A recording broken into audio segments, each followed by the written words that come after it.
maybe you want to get into how caffeine plays into that adenosine and the kind of downstream effects of it.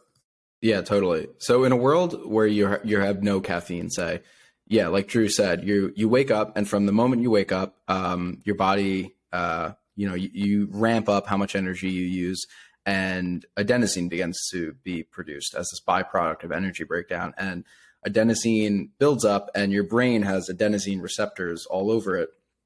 And this adenosine binds to the adenosine receptors. And, throughout most of the day, throughout the morning, throughout noon, early afternoon, you don't really feel the effects of adenosine because your receptors aren't completely saturated or close to completely saturated.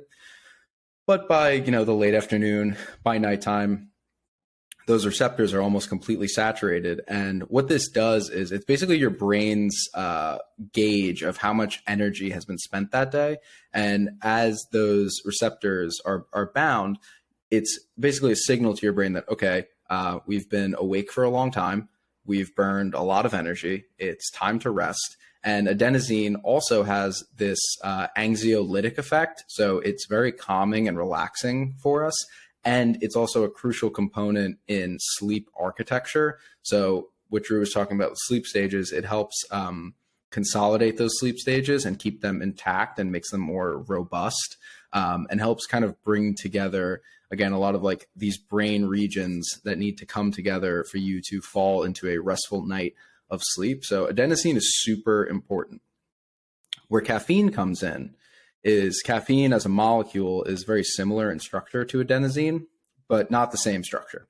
So it's similar in structure and actually preferentially binds to the adenosine receptor. It has a stronger binding affinity to the receptor. And all that means is if you have adenosine and caffeine in your brain at the same time, the caffeine is able to bind to the receptor more strongly than the adenosine can. And what this does is it blocks the receptor site. So the adenosine can't then bind.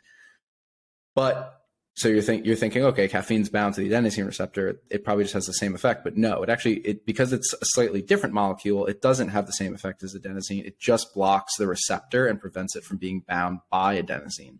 So caffeine doesn't really actually give us any energy.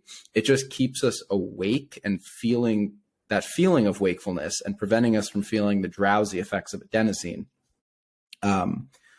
Where this impacts sleep is if you don't have that adenosine binding, that's going to rob you of, like I said, those calming anxiolytic benefits that you get from adenosine. So you'll feel kind of more anxious, more jittery, less calm.